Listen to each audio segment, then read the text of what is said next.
안녕하세요. 저는 아내와 1년 전 이혼을 한 뒤 조그마한 사업체를 운영하게 되었는데 그 사업이 입소문으로 퍼져 대박이 나는 바람에 인생 역전이 되어버린 30대 남자입니다. 아내는 제가 사업만 하면 망해버리니 저하고는 못 살겠다고 매일 저를 들들 볶다가 집에 안 들어오는 날이 점점 잦아지더니 다른 남자와 바람이 나서 집을 나가버리고 말았습니다. 바람기 많은 여자인데다가 제가 힘들어할 때 곁에 있어주지 않으니 아내와 평생을 함께하기 힘들다는 생각을 하고 있었을 때쯤 집을 나간 아내는 이혼 서류를 등기로 보냈더군요.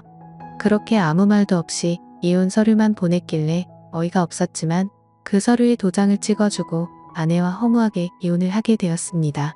바람나서 도망간 아내는 이혼한 지 1년이 지났을 무렵 제가 대박이 났다는 소문을 들었는지 어느 날 아내는 저에게 만나자고 전화가 오더군요. 아내를 만나러 나가보니 그 예뻤던 모습은 사라지고 완전 노숙자가 다 되어 있었습니다. 제비족 같은 양아치를 만나 제가 줬던 돈도 다 빼앗기다시피 하고 이 남자 저 남자 만나다가 한 남자의 아이를 갖게 되었는데 믿었던 남자는 알고 보니 유부남이었고 뱃속의 아이는 못 키우겠다고 도망갔다고 하더라고요. 그동안 저한테 바람 피웠던 것을 용서해달라며 다시 받아달라고 사정을 했지만 아무리 생각해도 받아줄 수 없기에 아내에게 미안하지만 그건 절대 안 될 것 같고 뱃속에 아이가 없다면 이 자리에서 일어나고 싶지만 아이가 있으니 조그마한 아파트와 아이 낳고 일하기 전까지만 쓸 수 있을 정도의 돈만 주겠다고 말을 해주었습니다. 그 말을 들은 아내는 당신같이 착하고 다른 사람을 배려할 줄 아는 남자가 없는데 왜 내가 한순간의 실수로 그랬는지 모르겠다며 눈물을 흘리더군요. 아내에게 할 수 있는 도리는 다 했으니 더 이상 찾아오지 말라고 말을 해주었고 집으로 돌아왔습니다. 아내에게 아직 화가 풀리지 않은 것도 있지만 제 마음속에는 다른 여자가 이미 들어와 있기 때문인지도 모르겠어요. 저희 집 앞집에는 초등학교 1학년 정도 돼 보이는 아이를 한 명 데리고 사는 예쁜 여자가 살고 있는데 그 여자는 정확하게는 모르지만 30대 초반 정도 돼 보였고 제 눈에는 표현한 미모를 자랑하고 있었으며 베이글녀 스타일에다가 약간 요염한 눈빛을 가진 여자였습니다. 남편과 같이 살고 있는 것 같지는 않았고 간혹 그 집에는 남자들이 몇 번 왔다 갔다 하는 걸 본 적이 있긴 한데 정확히 누군지는 모르겠더라고요. 약간 베일에 쌓인 앞집 여자입니다. 저는 앞집 여자 생각에 잠 못 이룬 날들이 점점 많아졌고 그 여자 생각만 하면 저는 아무것도 할 수 없을 만큼 정신을 차릴 수가 없을 정도예요. 저는 그 여자에게 가까이 다가가기 위해 혼자만의 작전을 짜기 시작했습니다. 최대한 그 여자와 자주 마주치기 위해 앞집 여자가 자주 나오는 시간을 체크해 두기 시작했고 아이가 등하원할 때 학원 갈 때 매일 그렇게 나오는 시간이 5번 정도 되는 것 같았어요. 일부러 앞집 여자와 마주치기 위해 그 시간에 딱 맞춰서 집을 나와 인사를 하였고 쓰레기 버릴 때는 문 여는 소리가 들리는 걸 확인한 다음 자연스럽게 나와 무거워 보인다며 들어주기도 하며 살짝 손을 스치기도 했습니다. 한 달 정도 통기를 내보니 앞집 여자와 100번 정도 마주치게 되었고 요만 앞집 여자는 제 작전을 눈치챈 듯 은근슬쩍 저를 보며 그걸 즐기는 것 같았어요. 앞집 여자는 잘생기고 친절한 제 모습에 조금씩 반응을 보이기 시작했고 어느 날 저에게 저기 제가 착각한 거라면 죄송한데 아무리 봐도 일부러 저 나올 때 맞춰서 나오시는 것 같은데 맞죠? 예전에는 여기 사람이 사는 게 맞나 싶을 정도로 얼굴 뵙기 힘들었는데 요 근래에는 아들 등하원 시간도 그렇고 지금도 이렇게 제가 나올 때마다 얼굴도 좀 콕콕 찍으시잖아요. 일부러 저 나오는 시간에 맞춰서 나오시는 거죠. 그쵸? 라고 말을 하는 겁니다. 정말 부끄럽고 창피해서 얼굴이 화끈거리더군요. 어차피 들킨 거 저는 더 이상 숨길 필요가 없다는 생각이 들었고 안에 너무 예쁘셔서 친해지고 싶었어요. 그러다 보면 연락처도 주고받을 수 있을 테고 왠지 저랑 이야기 코드가 잘 맞을 것 같아서 친해지다 보면 술 친구도 할 수 있고 하고 말을 해주었습니다. 그 여자는 웃으면서 본인은 눈이 높은 여자라서 아무하고 안 만나는 데다가 말도 잘 안 섞는데 제 얼굴이 잘생긴 편이고 거짓말도 안 하고 솔직하게 말해줘서 재미있다며 저에 대해 더 알아보고 싶다고 하는 겁니다. 웃는 모습은 처음 봐서인지 너무 예뻐 보였고 저도 모르게 넋을 놓고 쳐다보고 말았습니다. 다시 정신 차리고 이름을 물어보았고 턱 빠지겠어요. 앙하고 담으세요. 저 원래 제 이름 다른 사람들한테 잘 안 알려주는데 김미라예요. 왠지 저보다는 나이가 많으신 것 같은데 편하게 지낼 거면 오빠라고 불러도 되죠? 하고 거침없이 저에게 말을 했습니다. 얼굴도 예쁜데 성격도 시원시원해서 좋더군요. 저 역시 강민준이라는 이름을 알려주었는데 갑자기 미라 씨는 제 손에 있던 핸드폰을 가져가더니 자기 번호를 저장하는 겁니다. 그러면서 몰래 훔쳐보지 말고 당당하게 연락하고 싶으면 연락하라고 말을 해주었고 거침없는 미라 씨의 말 한마디에 제 심장은 혼자 마구 뛰고 있었습니다. 미라 씨는 연락처도 주고받았으니 기념으로 술 한잔 하자면서 집에 같이 사는 사람 있냐고 물어보았고 1년 전에 이혼하고 혼자 산다고 말을 하니 밤 10시 넘어서 아이 재우고 저희 집으로 올 테니 술상을 준비해달라고 말을 하더라고요. 예상치도 못했던 속전속결의 전개라 당황하긴 했지만 한편으로는 너무 좋아서 미치는 줄 알았어요. 그렇게 도도해 보이고 무뚝뚝해 보였던 미라 씨가 이렇게 쉽게 나에게 넘어오다니 제가 여자를 꼬시는 능력이 있긴 있나 봅니다. 집으로 들어와 떨리는 마음을 진정시켰지만 미라 씨가 오기로 한 그 시간까지는 아무 일도 할 수 없었고 오직 앞진 여자 김미라 생각뿐이었습니다. 저는 속으로 이게 사랑인가? 아니면 그 여자를 갖고 싶은 욕망일까? 미라 씨를 오늘 내 여자로 만들 수 있을까? 아니야. 너무 급하게 다가가면 오히려 역효과 날 수 있어. 오늘은 술만 마시고 일주일 뒤에 아니면 한 달 후 하며 온갖 상상을 닳습니다. 빨리 먹은 음식에 취한다고 일단 한 달 후로 디데이를 잡고 차근차근 단계를 밟아가기로 생각했습니다. 하지만 남녀관계가 계획을 세운다고 그 계획대로 되는 건 아니잖아요. 미라 씨가 먼저 요구하면 저도 못 참고 어쩔 수 없이 그때 마음 가는 대로 하기로 생각하고 저 혼자 미라 씨를 생각하며 설레고 있었습니다. 미라 씨도 내 생각을 하고 있진 않을까 하는 생각이 들었고 저는 확인하고 싶은 마음에 미라 씨에게 전화를 걸어버리고 말았습니다. 미라 씨는 바로 전화를 받았고 상냥하고 애교 섞인 목소리로 어머 오빠 이따 만날 건데 뭐가 그리 급하다고 연락처 준 지 얼마 되지도 않았는데 전화하는 거예요. 안 그래도 몇 시간 후에 오빠 만날 생각에 설레고 있었거든요. 오빠도 내 생각하고 있었나 봐. 오빠 목소리가 이미 들떠 있어서 다 티나요. 거짓말 못하는 성격이죠. 얼굴은 되게 남자다운데 성격은 되게 귀엽네요. 늦지 않게 갈 테니 기다리세요. 라는 말을 시작으로 10분 정도 대화를 하고 전화를 끊었습니다. 목소리만 들어도 이렇게 떨리는데 막상 만나면 저도 모르게 마음이 돌변할까봐 조심하고 또 조심하자는 생각이 들었고 혼자 사는 집이라 집이 너무 지저분해 보여 미라 씨를 맞이하기 위해 청소를 하며 정리를 하기 시작했습니다. 저는 미라 씨가 뭘 좋아하는지 몰라서 집에 있는 음식들과 모든 술을 다 꺼내 미라 씨와의 첫 만남을 기다리고 있었습니다. 밤 10시 20분쯤 현관 벨소리가 울렸고 저는 그 소리를 듣자마자 총알같이 달려나가 문을 열어주었는데 미라 씨를 보고 저도 모르게 깜짝 놀랐습니다. 평소 봐왔던 미라 씨가 아니더라고요. 검은색 짧은 원피스 차림이었는데 쭉 뻗은 각선미는 상상을 초월할 만큼 아름다웠고 평소에는 늘 헐렁한 바지를 입고 다녀서 몰랐는데 그렇게 예쁜 모습을 가진 여자인지는 몰랐거든요. 얼굴은 화장을 한 듯 안 한 듯 연하게 했는데 그 모습이 더 예뻤고 섹시하면서 지적이고 청순한 모습이었습니다. 헤어스타일 역시 평소와 다르게 머리카락을 질끈 뒤로 묶었는데 그 모습 역시 정말 예뻤습니다. 제 심장은 더 빨리 뛰기 시작했고 미라 씨에게 지금까지 봐온 미라 씨의 모습 중에 최고로 아름답다고 말해주었어요. 아 부끄럽게 오빠 고마워요. 원래 그런 말 결혼 전에 많이 듣긴 했어요. 오빠가 여자 얼굴 볼 줄 아는구나 하며 저에게 윙크를 하는데 여자한테 윙크를 처음 받아봐서 저도 모르게 미라 씨 앞에서 바보같이 해벌레하고 웃어버리고 말았습니다. 남자 혼자 사는 집이라 조금 더러워도 이해해달라고 말을 하였고 미라 씨는 괜찮다며 집에 초대해줘서 고맙다고 저에게 악수를 청하더군요.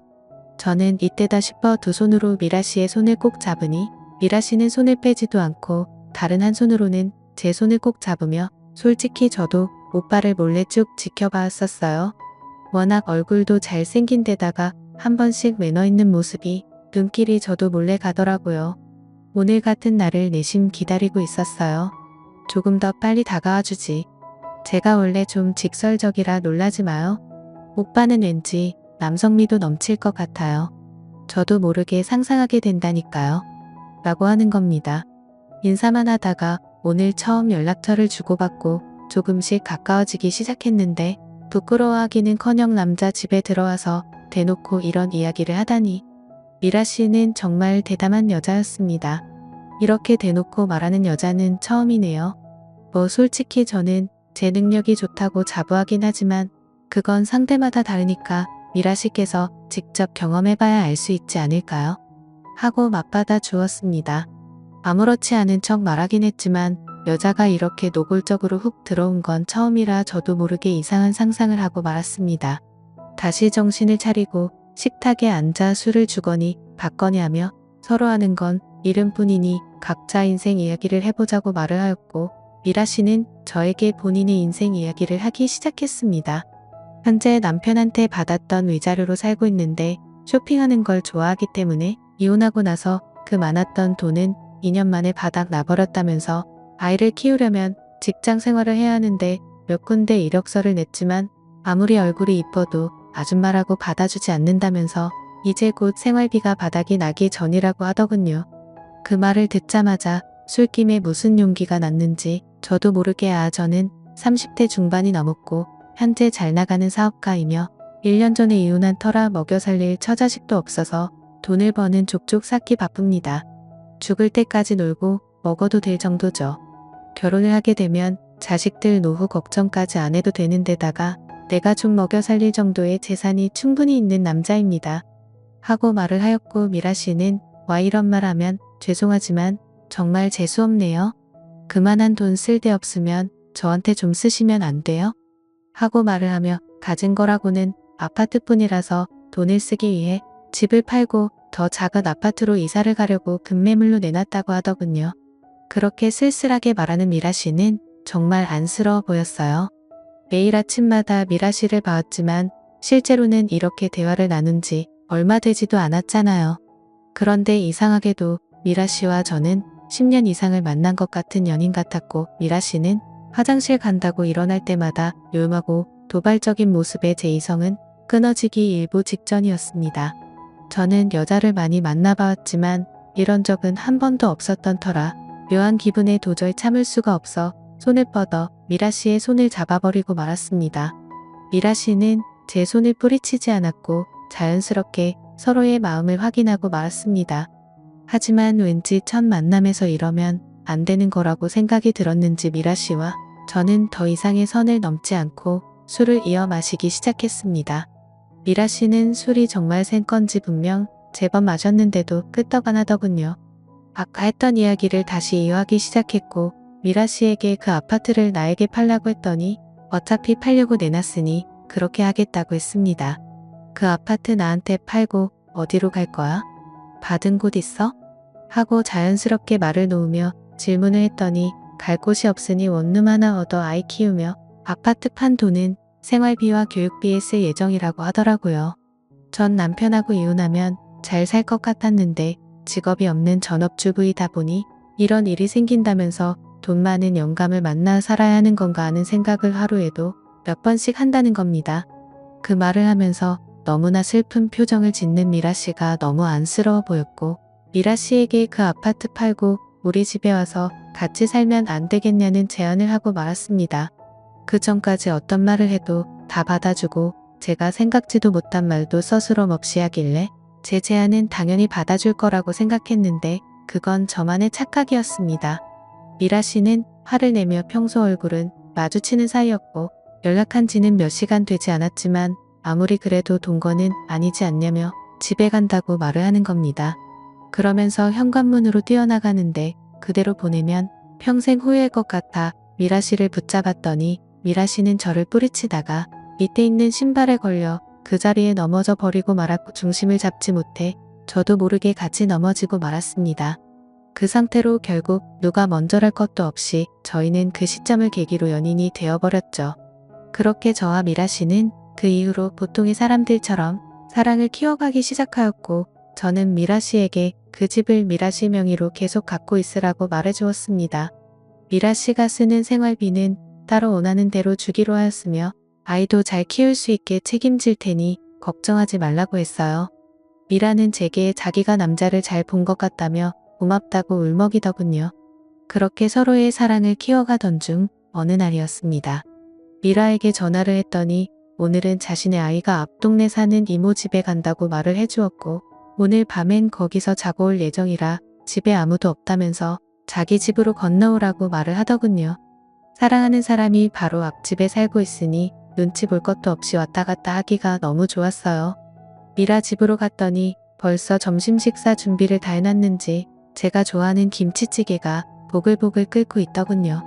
김치찌개 좋아하는 거 어떻게 알았냐고 하니 저번에 집에 갔을 때 냉장고 속을 잠깐 봤더니 인스턴트 식품 중에 반 이상이 김치찌개인 걸 보고 알았다고 말을 해주었습니다. 그러면서 숟가락으로 찌개를 떠서 제 입속으로 넣어주는데 그 김치찌개 맛이 너무 맛있는 겁니다. 와, 이거 진짜 맛있다. 이거 평소 나한테 끓여줄 수 있어? 하고 말을 하니 이거 되게 비싼데 한번 생각해 볼게요 하며 장난스럽게 일부러 튕기더라고요. 그 모습은 제가 원했던 결혼 생활이었던 터라 저도 모르게 입가에 미소가 번졌습니다. 그렇게 미라와 행복한 시간을 보내고서는 저는 문득 궁금해서 물어보았죠. 근데 한 번씩 이 집에 남자들이 왔다 갔다 하던데 그 사람들 누구야? 라고 물어보니 전 남편과 시동생이라고 말을 해주었고 보는 눈이 많으니 오지 말라고 해도 아이를 핑계로 자주 온다고 말을 하더라고요.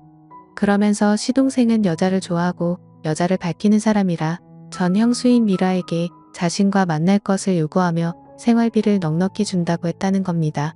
하지만 미라는 시동생이 마음에 안 들어 계속 거절하고 있다면서 정말 안 왔으면 좋겠다고 말을 했습니다. 여자 혼자 사니까 이혼녀라고 시동생까지 찾아와 무시한다며 울먹이며 말을 했고 며칠 전에는 시동생이 또 찾아와 미라에게 들이댔는데 아들이 학원에서 돌아오는 바람에 가버렸다면서 생활비가 없다는 이유보다는 시동생 때문이라도 더 이사가고 싶은 마음이 크다고 말을 하더라고요. 미라의 말에 왠지 시동생한테 무슨 약점을 잡힌 것 같다는 느낌이 들었고 이상하게 그 시동생하고 무슨 일이 있었을 거라는 생각이 들기 시작했습니다. 행여나 또 찾아오면 바로 저희 집으로 오라고 말을 해주었고 그렇게 미라와 매일 하루에도 몇 번씩 서로의 집을 오가며 서로가 사랑을 키워가게 되었습니다. 어느 날 미라와 만난 지 3개월이 지났을 무렵 누군가 다급하게 현관벨을 누르고 문을 두드리는 소리가 들렸고 인터폰을 확인해보니 미라인 겁니다. 재빨리 문을 열어주니 미라 집에 어떤 남자가 반바지 차림으로 서 있더니 방으로 뛰어 들어가는 겁니다. 저는 문을 닫고 제 품에 안겨 울고 있는 미라를 달래주었고 그렇게 10분 정도 지났을 무렵 미라는 울음을 그치고 갑자기 술장에 있던 양주를 꺼내더니 병채로 마시기 시작하는 겁니다. 이제 숨길 것도 없고 오빠한테 사실대로 전부 다 말할게. 내가 전에 했던 시동생 관련된 말들은 전부 거짓말이야. 사실은 결혼 중에 시동생이랑 술을 마시다가 술에 너무 취해버려서 원치 않게 실수를 해버렸다고 하더군요. 그리고 시동생은 그걸 약점으로 잡고 지금까지 이혼한 몇 년 동안 계속 나한테 만남을 요구하면서 괴롭히고 있다고 했습니다. 전 남편이랑 사이가 정말 좋았는데 시동생이랑 바람을 피우다 들켜버려서 결국 이혼하게 된 거라고 말이죠. 계속 친정에 알리겠다고 일주일에 서너 번은 찾아와서 요구하는데 전 남편한테 아무리 말해도 시동생은 뭐라고 구슬렸는지 듣지도 않는답니다. 그러고는 저는 자신의 말을 믿어줄 것 같아서 솔직하게 말하는 거라면서 미안하다고 하더군요. 미라의 말을 들은 저는 화가 치밀어 올랐습니다. 그리고 미라에게 너무 미안해하지 말고 진정하고 있으면 지금 당장 미라 집으로 가서 그놈과 대면해서 해결해 주겠다고 말을 하고 집을 나섰습니다. 그렇게 미라 집을 들어가서 시동생을 불렀더니 뭐가 그리 당당한지 어깨 쫙 펴고 얼굴을 내밀더군요. 그런데 그 시동생은 어디서 많이 본 듯한 얼굴이었고 기억이 날 듯 말 듯하며 머리를 쥐어짜며 생각하고 있었는데 민준이 형님 아니세요? 저요 저 철민이 하고 저에게 인사를 건네는 겁니다. 알고 보니 중학교 후배였고 동문회에서 몇 번 봤던 여성인 겁니다. 저는 철민이에게 미라랑 2달 후에 결혼할 계획이니 이제 그만 네 형수 괴롭히지 말고 좋게 말할 때 주변에 얼쩡거리지도 말라고 말을 했습니다. 그러자 철민이는 형수도 좋아해서 그런 건 줄 알았다며 정말 죄송하다고 저에게 연신 사과를 하며 형수에게 사과하고 싶다고 말을 하더군요. 철민이는 미라를 보자마자 무릎을 꿇고 수없이 용서를 빌었고 뺨을 때리고 발길질을 하며 열심히 때릴 줄 알았던 미라는 동서와 아이랑 행복하게 잘 살라며 다시는 그런 나쁜 짓 하지 말라고 말을 하곤 철민이를 돌려보내더군요. 근데 뭔가 이렇게 말도 안 되게 후배를 갑작스럽게 만난 것도 이상하고 미라가 이렇게 아무렇지 않게 넘어가는 모습이 뭔가 석연치가 않았습니다. 이게 바로 며칠 전 일인데 뭔가 찜찜한 마음이 영 가시질 않네요. 그 후배 녀석도 제가 사업에 성공했다는 건 잘 아는 상태였었거든요. 그래서 돈 때문에 혹시 의도적으로 접근한 건 아닌가 하는 생각이 듭니다.